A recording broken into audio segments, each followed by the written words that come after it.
오늘은 창세기 23장입니다.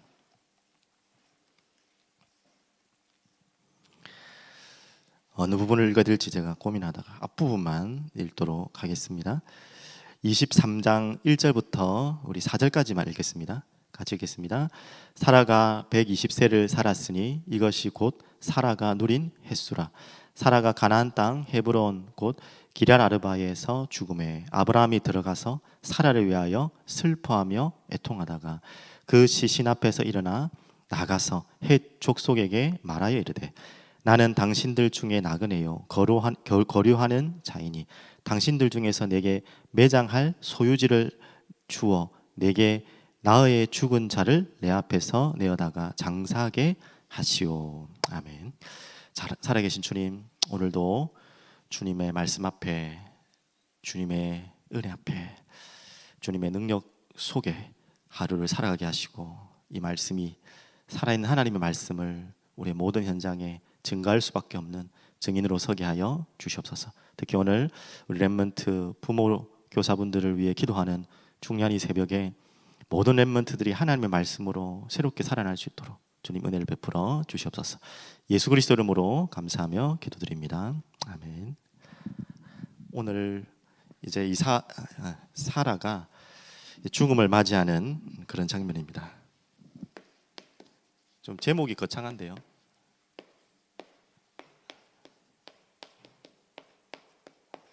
굉장히 중요한 부분입니다. 죽음에 대한 메시지인데요.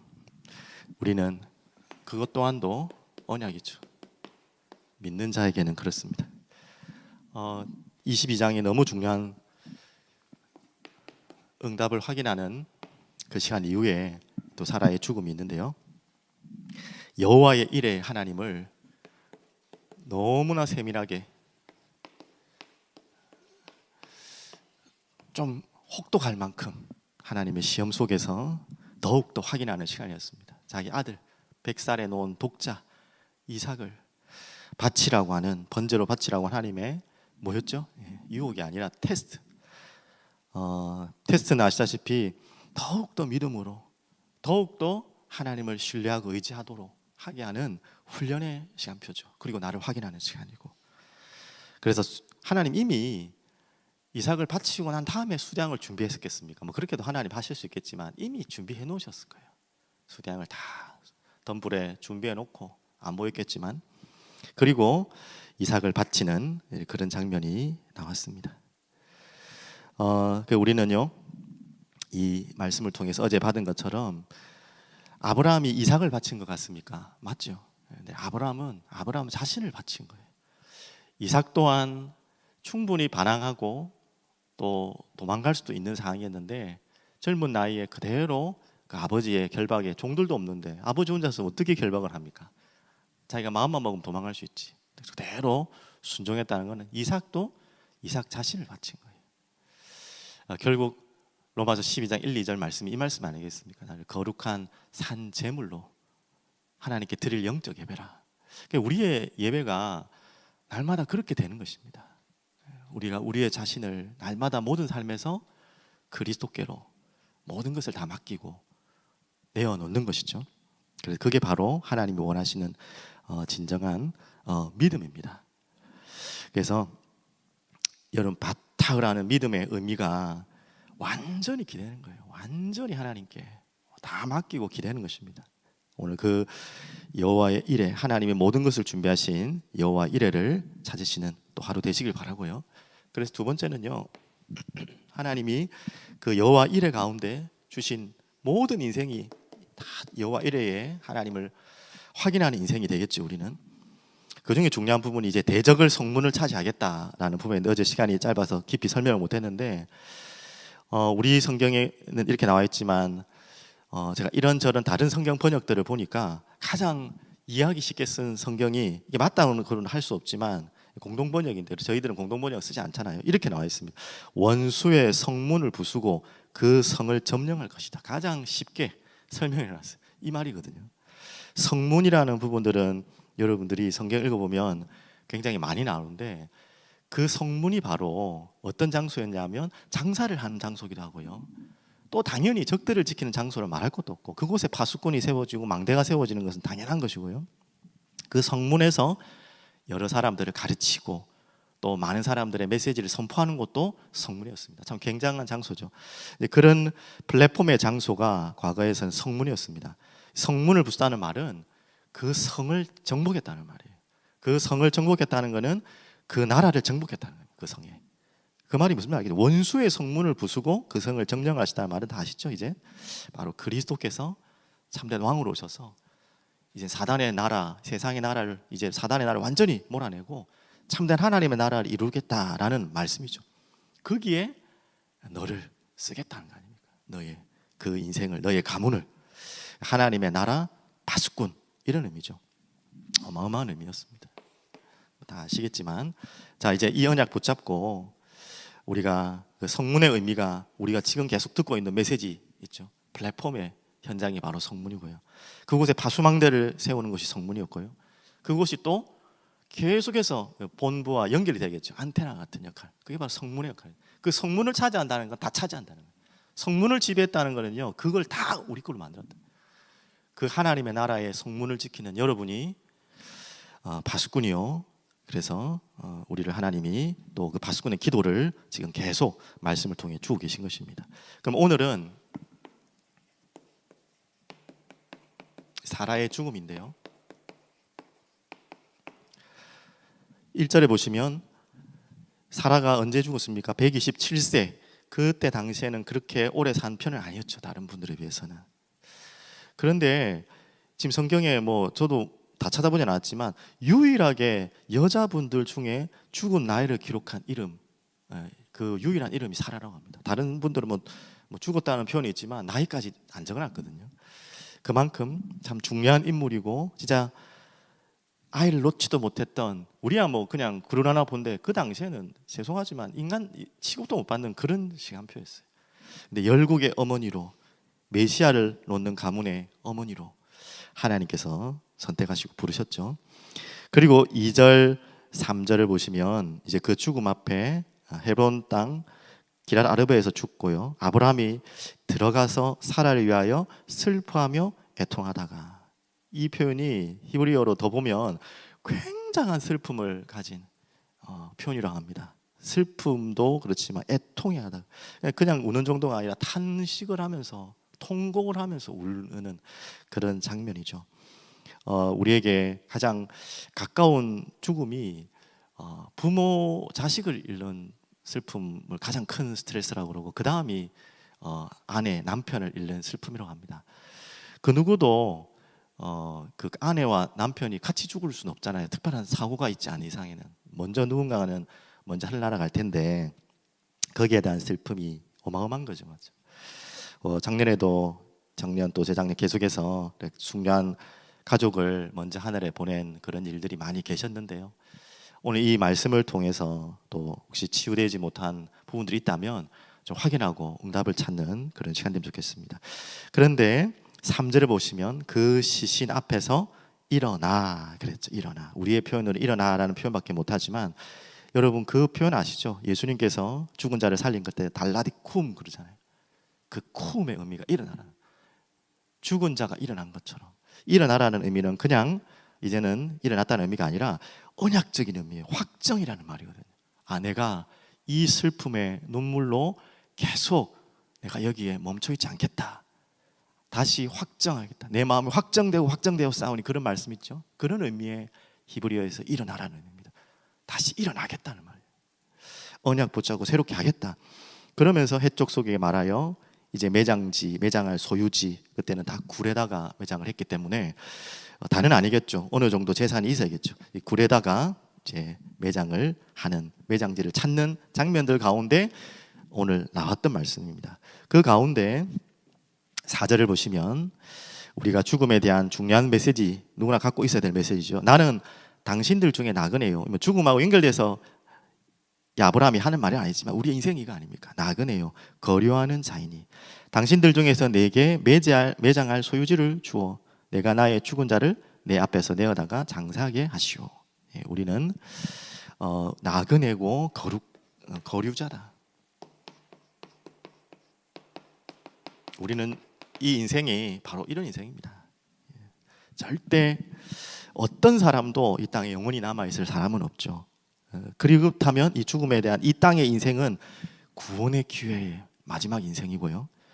또 우리에게는 전도할 마지막 기회죠. 개인에게는 구원받을 기회가 이 땅에 우리가 지나가는 인생의 가장 최고의 기회고, 그리고 전도자에게는 마지막 복음 전할 수 있는 기회가 바로 우리에게 이 인생입니다. 그런 의미에서 우리가 인생을 살아간다면 모든 보는 게, 듣는 거, 생각하는 거, 내가 지금 가져야 될 것이 무엇인지, 내가 무엇을 누려야 될지가 다 발견되겠죠. 내가 무엇을 이 땅에 가지고 갈 수 있는 게 없다는 거예요. 남겨놔야 봐야 이 몇 평인지는 모르겠지만 무덤 하나밖에 남길 게 없어요. 그것도 남기는 것도 아니죠. 그렇다면 오늘 우리가 생각해야 될 것이 많죠. 오래 사는 것이 목적이 된 수밖에 없는 게 불신자라면 우리는 그것이 목적이 아닙니다. 신자의 죽음에는 다시 말씀드리지만 일어나라는 표현처럼 그냥 슬픔을 이겨내라는 의미가 아니라 우리에게는요 메시지가 있어야 돼요. 모든 죽음에 대한 메시지. 오늘 그 메시지를 말씀을 통해 찾아보겠습니다. 두 번째는요, 이제 매장할 소유지.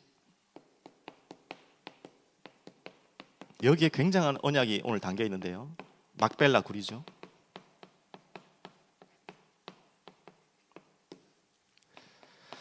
첫 번째 다 읽을지 못 읽을지 모르겠는데 대략만 설명을 드리면, 그 굴을 이제 사는 장면이 나오지 않습니까? 해쪽 속 중에 앉은 그 사람들 가운데서 이제 굴을 사게 됩니다. 그런데 이 아브라함이 거주한 거류민이고 나그네는 맞지만 오랫동안 그쪽에 거주했거든요. 지금 6절에 보면 내 주여 들으소서, 당신은 우리 가운데 있는 하나님이 세우신 지도자이시니 우리 묘실 중에 좋은 것을 택하여 당신의 죽은 자를 장사하소서. 우리 중에 자기 묘실에 당신의 죽은 자를 장사를 금할 사람이 있겠느냐. 그 정도로 그 현장에서 인정받은 사람이고 하나님이 세우신 지도자라는 것을 알 만큼 그렇게 합니다. 그래서 한마디로 그냥 공짜로 줄 테니까 뒤에 그냥 쓰세요 하는데, 아브라함이 끝까지 은 400세겔을 주면서까지, 굉장한 돈이라고 하더라고요. 치워도 그 은 400세겔이 어느 정도 개념인지는 모르는데 굉장한 돈이고, 조금 바가지도 쓸 만큼 그 뒤에 달라고 하니까 또 은 400세겔을 요구해요. 그래서 은 400세겔을 지불하는 장면이 나옵니다. 그런 부분이 나오죠. 그래서 이 부분을 통해서 이제 쭉쭉쭉 돌아보시고 17절에 보면요, 마므레 앞 막벨라에 있는 에브론의 사람의 밭에, 그 밭과 굴과 함께 그 땅에 있는 땅까지 같이 했죠. 거기에 속한 굴과 그 밭과 그 주위에 돌린 모든 나무가 성문에 들어온 모든 해쪽 속이 보는 데 돼서 아브라함의 소유로 확정된지라. 여기도 또 성문이 나오죠. 그 성문이 바로 지금과 같은 국회 같은 역할까지는 아니겠지만 모든 것을 판결하는 그 장소가 바로 성문이에요. 그래서 에브론뿐만 아니라 성문에 들어온 아까 무슨 족속이었습니까? 해쪽 속에 있는 중요한 지도자들이 다 모여서 다 보는 데서 아브라함이 소유를 확정한 거예요. 다시는 뒷일이 없도록. 그래서 우리 믿음의 사람이라고 해가지고 좋은 게 좋은 거지 하고 대충 하시면 절대 안 돼요. 이런 부분을 확실하게 하셔야 돼요. 불신자랑 맺어서만이 그런 것이 아니라 우리 안에서 이건도 굉장히 중요한 부분이죠. 근데 그것이 우리에게 주시는 메시지의 전부가 아니라, 그 후에 아브라함이 그 안에 사라를 가나안 땅 마므레 앞 막벨라 굴에 장사였더라. 마므레는 어디라고 했죠? 아까 헤브론에서 기랏 아르바에서 죽었댔죠. 그것도 있지만 마므레는 곧 헤브론이라. 이 부분이 중요하죠. 헤브론이라. 다 아시죠? 이 헤브론이 바로 창세기 13장 18절에 롯을 떠나보내고 헤브론 자체가 하나님과 교제하는 자리라고 그랬잖아요. 그 헤브론의 수풀나무에 제단을 쌓는 그 창세기 13장 18절 그 현장입니다. 이 헤브론이 왜 또 중요하냐면, 이곳에 이제 굴을 확정하고 그곳에 매장지를 또 굴을 한마디로 무덤을 삼게 된 것입니다. 그래서 20절에 한 번 더 나옵니다. 이와 같이 그 밭과 거기에 속한 굴이 해쪽 속으로부터 아브라함이 매장할 소유주로 확정되었더라. 이걸 왜 이렇게 강조할까요? 그냥 또 사라 죽은 것이 그렇게 대단하다고 한 장을 다 걸러서 우리에게 하나님 말씀 주고 있습니다. 또 확정한 것을 그렇게 말하고 있습니다. 이 헤브론이 바로 다윗 왕가가 처음 시작했던 곳이 결국 예루살렘으로 바뀌지만 처음 다윗 왕의 왕가가 시작된 곳이 바로 또 이 헤브론입니다. 또 여러분 더 잘 알다시피 그 전에 갈렙이 정복했던 그 땅이죠. 그런 의미, 한마디로 하나님의 나라의 시작이 되는, 뭐라고 해야 되나요? 마중물 같은, 주춧돌이라 해야 되나요? 그런 시작의 장소가 바로 이 무덤이었습니다. 그 여자 한 분의 죽음의 시작을 해서 무덤 쓴 게 아니고 이 어마어마한 메시지를 하나님이 주시고 이걸 한 겁니다. 과장이 아니라 정말입니다. 그래서 이 무덤은 그 한 사람만 죽는 게 아니고 계속해서 그 이후에 아브라함이 이곳에 또 묻히죠. 이삭도 여기 묻히죠. 그리고 야곱도 여기 묻히죠. 이렇게 계속 그 속에 묻히는 거예요. 기가 막히죠. 그래서 큰 무덤이었겠죠. 그래서 계속 자손들이 조상 무덤처럼 예전에 우리나라 그런 게 있었잖아요. 계속 그곳에 묻히는 것입니다. 왜 이렇게 아브라함이 돈까지 확실하게 바가지 써가면서 주고 무덤을 확정하고 이제는 누구도 시비 건들지 못하도록 그 땅에 있는 사람들, 특히 판결관들이 다 눈앞에 보는 것을 보고 확정하면서까지 이 무덤을 확정했냐면, 이 아브라함이 이제는 그 언약에 대한 이제 어느 정도 믿음의 이제 정상까지 올라오는 수준까지 됐어요. 자, 아시다시피 22장 이후로부터는 그냥 단순한 무덤이 아니라 거기에 후손들에게 남길 메시지를, 죽음을 통해 어머니의 죽음, 또 자신의 죽음이 꼭 오겠죠. 메시지를 남긴 것입니다.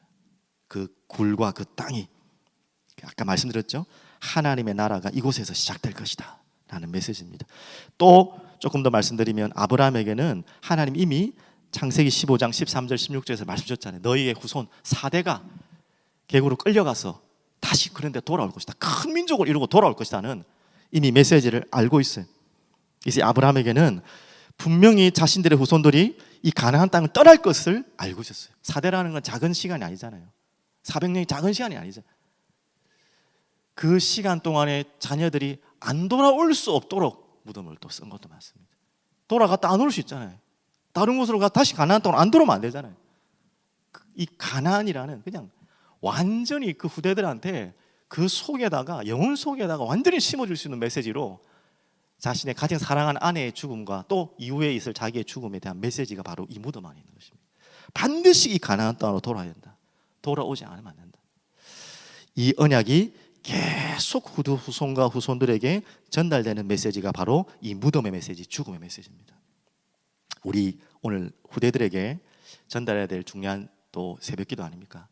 우리의 자녀와 후대들에게 어떤 일이 있어도, 여러분의 모든 것을 다 걸어도 이 가나안을 마음속에 심어줘야 돼요. 지금 우리에게는 그리스도고 그 가나안이 세계복음화죠.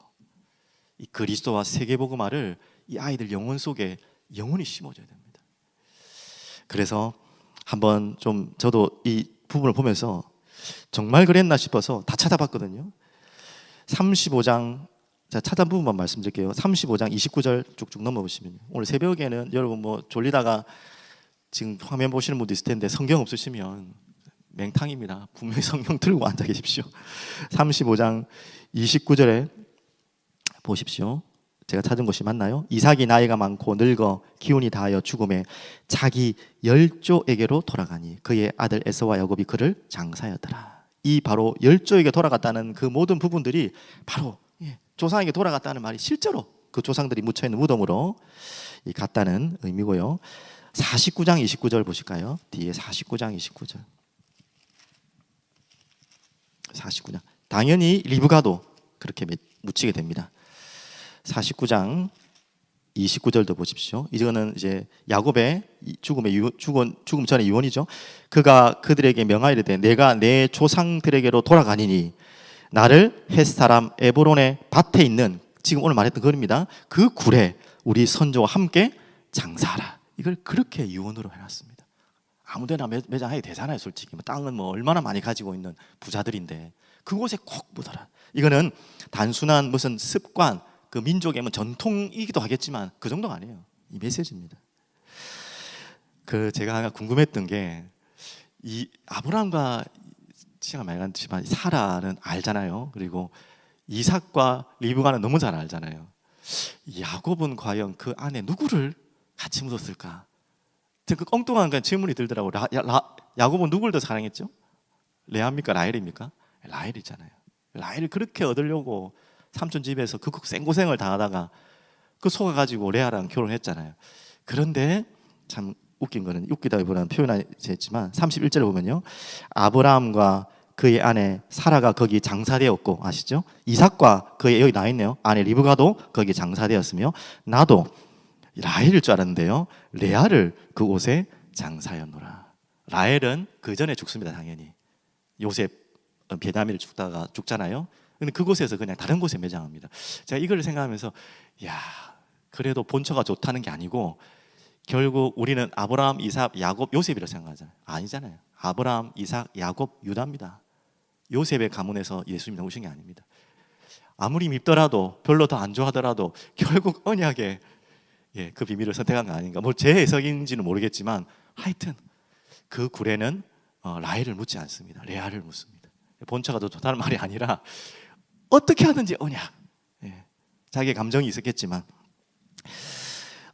참 재미난 부분이죠.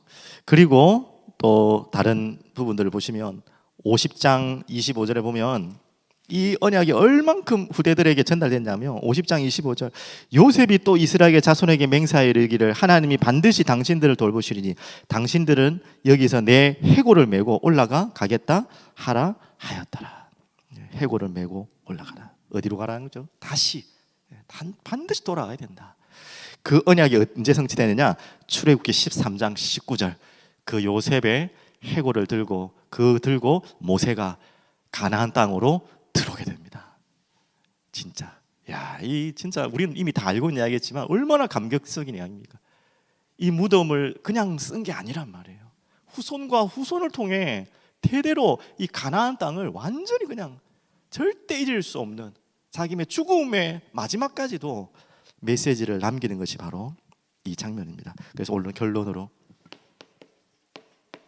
죽음은, 믿는 자의 죽음은 단순히란 표현은 죄송하지만 슬퍼하고 울고 애통해하고 그 과정이 반드시 지나야겠죠. 그것으로 끝나면 안 됩니다. 반드시 여러분의 죽음도 분명히 오겠죠. 언제일지도 모릅니다. 또 여러분의 가장 가까운 누군가의 죽음도 여러분이 반드시 몇 번은 보셔야 됩니다.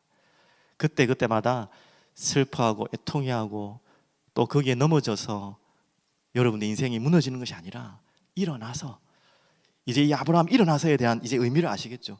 이것까지 이제 준비하고 일어났다는 거예요. 하나님이 확정하고. 여러분에겐 그 메시지를 찾아야 될 가장 중요한 시간표입니다. 그리고 여러분의 죽음은 여러분의 죽음으로 끝나는 것이 아니라 여러분의 후대에게 영원히 남길 메시지입니다. 여러분의 자녀가, 여러분 사랑하는 모든 분들이 여러분의 장례를 치를 거 아닙니까? 그때 자주 말씀드리지만 여러분과 저에 대한 메시지가 다 남아요. 길게 남지 않습니다. 남습니다. 뭐라고 남겠습니까? 나의 아버지, 나의 어머니, 나도 아버지처럼 어머니처럼 살고 싶다, 저렇게 살다 가고 싶다. 육신적인 의미가 아니라 영적인 의미로 그랬다면 여러분의 인생은 끝난 것입니다. 더 이상 살 필요도 없고, 죄송한 말이지만 완벽한 삶을 사신 겁니다. 당연히 완벽한 삶이 어디 있겠습니까? 다 부족하고 흠투성이 살다가 우리는 은혜로 살다 가지만 그렇게 남긴다. 반대로 나는 어머니 아버지처럼 절대 저렇게 살고 싶지 않다. 장례식장에는 말하지 못하겠지만 그런 자녀들도 분명히 계실 겁니다.